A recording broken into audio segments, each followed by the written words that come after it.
Okay, so today, Be'ez Hashem, we're going to go into the sugya of sakonas eva.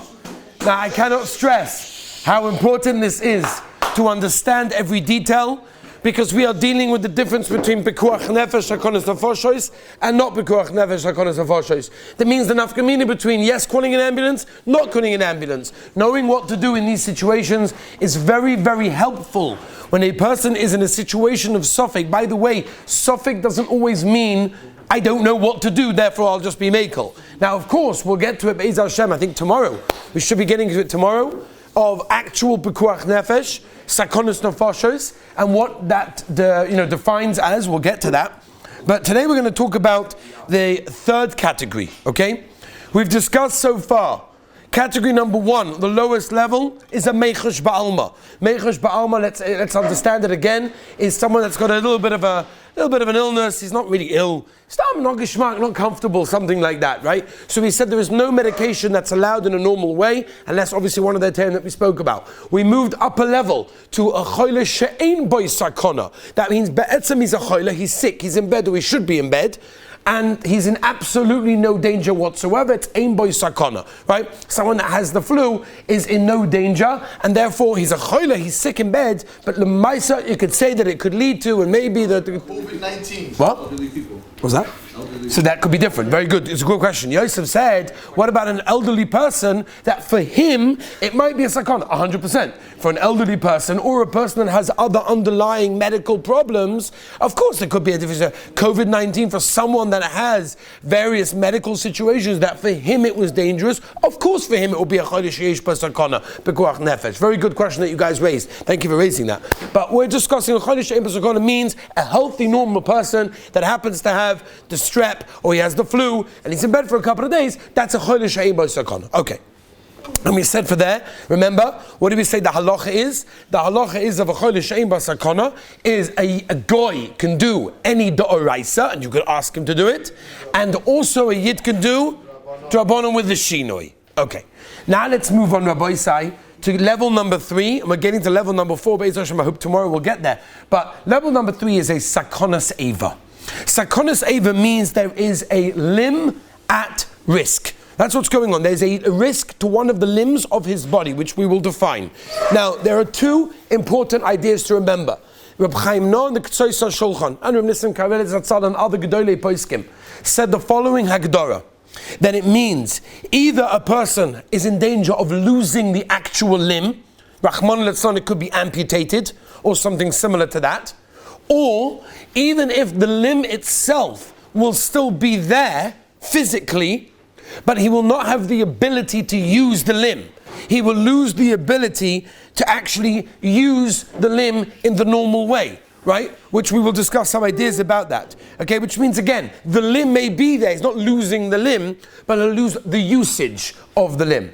Okay, that is the definition of a sakonas eva. Now, what is the halacha of a sakonas eva? What do I do halacha lemaisa when Rahman al-Litzlan, we're faced with the shaila on Shabbos Kodesh of a sakonas eva, someone that may lose his limb or lose the usage of that limb?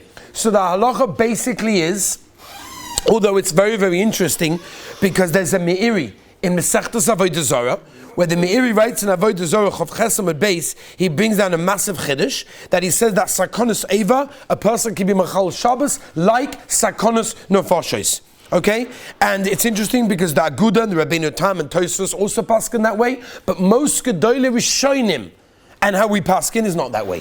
Which means, one second, Rashi, the Rambam, the Ramban, the Ran, the Rosh, and others hold that a sakonas eva is not pekuach nefesh, it is not a matzav of sakonas nefashos, and therefore you absolutely, totally, cannot be mechal Shabbos in this case. Even though a person may lose an arm, Rahman al-Litzlan, he'll lose a leg, Rahman al-Litzlan, but since he's not going to die, you're not allowed to call an ambulance. Now, most people don't know this, right? Now, this is halacha lemaisa, Shin Chav Ches Sif Yud Zayin, third shita, clear that if you have a sakonas eva, Rahman al-Litzlan, lo aleinu, lo aleichem, we should never know. But someone is faced with a situation of a sakonas eva. You hear this, Ruvain? Person Rahman al-Litzlan could lose a leg, lo aleinu. You're not allowed to call an ambulance. Now, let me just say a very important but. There are many cases that would lead to pekuach nefesh, that would lead to a situation where there's real danger to a person's life. Like, for example, infection. Infection could be a real life-threatening problem, which Rahman al could affect the whole guf and could affect the life of the person, which means, of course, with the direction of someone that knows what they're talking about, if it could lead to pekuach nefesh, there is no shaila. That's a dover poshet. Even if it's a suffix, maybe it can lead to that. Then, of course, you give him a chal Shabbos. As we'll get to when we discuss the halachos of pekuach nefesh, that even a suffix you can be makel. But the idea is, and I want to say very clearly, whatever we are discussing today is a situation where we know clearly that there's no pekuach nefesh, there's no sakos nefesh, the guy will not die. That's clear. That's all the guy came in, said, don't worry, it's okay, the guy's in a tremendous amount of pain, could be he'll lose the feeling of his finger for the rest of his life, Rahman al-Islan, but upon him you cannot call an ambulance, because there's not pekuach nefesh. You can ask a goy to do any doraisa, and a yid can do a durabonon without a shinoi. That's the only difference, by the way. Let's make this clear. The difference between a chodesh she'ein bo sakana and sakanos eva, even though it's subject to a major machlokas rishonim, halacha lemaisa, as we said, third shita in Simon Shin Chof Ches Sif Yud Zayin, is that the only thing that sakanos eva can do is a doraisa with a goy or durabonon with a yid without a shino. Here you don't need a shino. Okay? Here you don't need a shino. Now let me give you a couple of examples that could be negeya in this situation, because I think it's important to spell out some of the examples that could be negeya. A fractured finger or a fractured toe or anything like that of a regular healthy person generally will not be a situation of permanent damage or loss of the function of that limb. However, there are certain cases, depending on the nature of the break or of the fracture, and if you delay the treatment of the fracture, could lead to a sakonos eva. That means possibly that if the bone in the hand wasn't set correctly, then he could lose some kind of feeling in his hand or his fingers permanently. That's sakonos eva. Sakonos eva again. Go and ask a guy to call an ambulance. A yid cannot call an ambulance. A shinoi by the drabonon. So then we can get into shaylas, which we're not going to get into right now, of if a phone is a drabonon, especially a cell phone, not talking about a landline. Cell phone could be a shayla of a drabonon, so it could be more makel for a person to call an ambulance because he's only doing a drabonon in that case over there. Now, of course, it's better to have a medical person, someone who understands some kind of medicine, to understand what is and to assess the risk over here, especially if they need, x-rays and all sorts of things like that. And of course, if it needs a plaster, if it needs, a cast or something similar to that, then of course it's better to wait until after Shabbos, unless, again, someone who understands says that no, this needs to be taken care of now, because if not, we're going to have problems in that case. By the way, just to mention a couple of things, an injury to the thigh bone, any injury to the thigh bone can actually cause internal bleeding, and if it causes internal bleeding, that could be a sakonos nefesh. So that's important to remember. A fractured elbow, by the way, can also cause problems with the circulation of a person's blood in his guf, and therefore a fractured elbow should be considered at least, if not more, a suffix pekuach nefesh, which is the next category we'll get to tomorrow. And an open break that goes into the skin, right, past the skin. If it protrudes more than the skin, clearly can cause an infection, and an infection, as we mentioned, can actually be a sakonos nefesh. And a severed finger or a toe could also, once again, cause, depending on the situation and how it was severed, could be a situation of pekuach nefesh, and therefore, of course, a person should be machal Shabbos, as we'll get to tomorrow, exactly how to do it. Now, this is very common in kids, and that is a dislocated bone. Very common in kids, and I'm sure some of you remember that it happened to yourselves or your siblings, right? Someone picks up, one of the kids, they're having a little bit of a play fight, one hits the other one and pulls the arm, and the arm just dislocates. It's a very common shaila that comes out over there. What to do in such a situation? The best way to do it is have a doctor or a medical person twist it back into its regular place, which, by the way, unknown to many, is an issa. It's an issa d'Rabbanan. The Heilige Balatanya writes in Shulchan Aruch Harav that the issa of putting a bone back into its original place is an issa of boineh.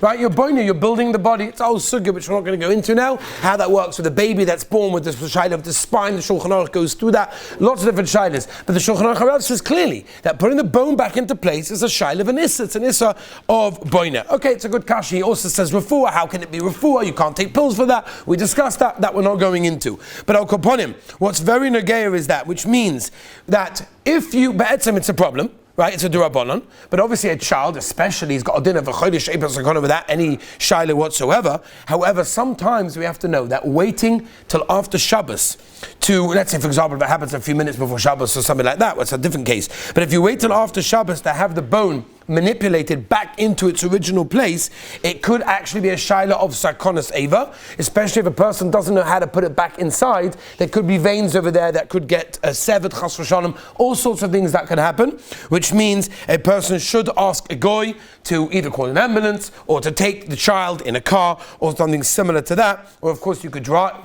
take the child to a local doctor or something similar to that.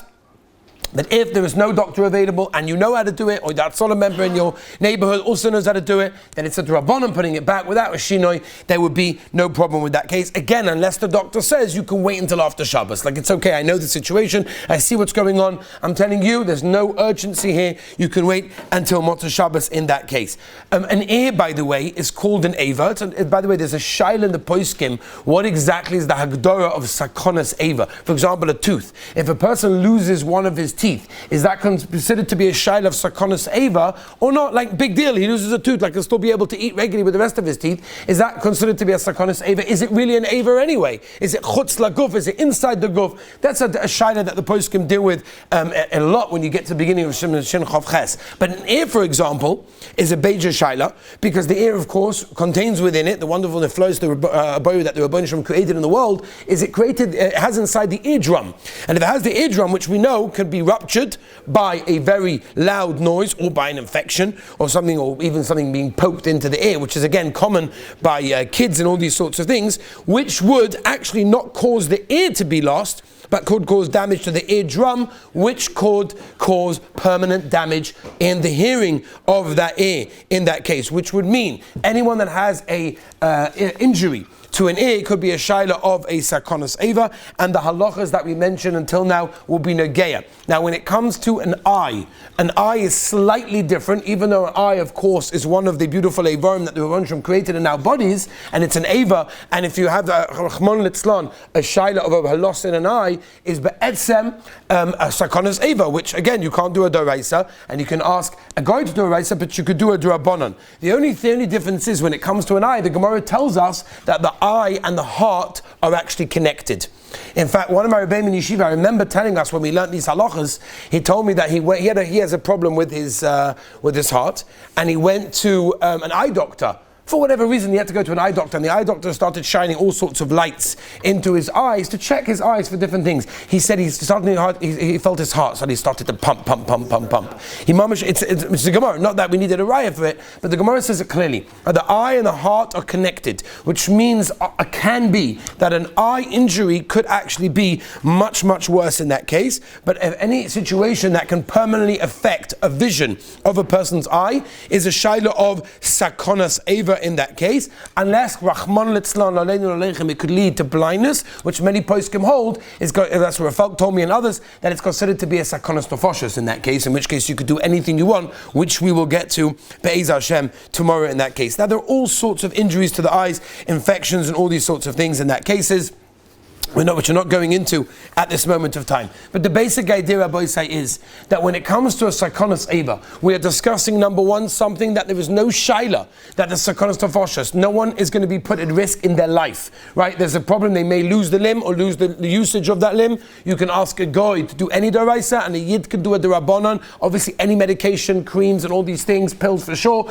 without a shinoi, no shaila whatsoever. Or again, many cases of carrying or maybe even calling someone in in a case of a D'Rabbanan would be mutter. Now, Rabbi say tomorrow, Be'ezus Hashem, we're going to move on to category number 4. Category number 4 is a chayli sheyesh boy sakana, pikuach nefesh, sakonas nefoshet. It is very crucial because I'm going to give the olam many examples of adults and children that we have to watch out of and be aware of what is even a suffix pikuach nefesh, that a person should run to the phone, who should run to the phone, lots of different shilas. Be'ezus Hashem, we'll get to it tomorrow. Have a wonderful day.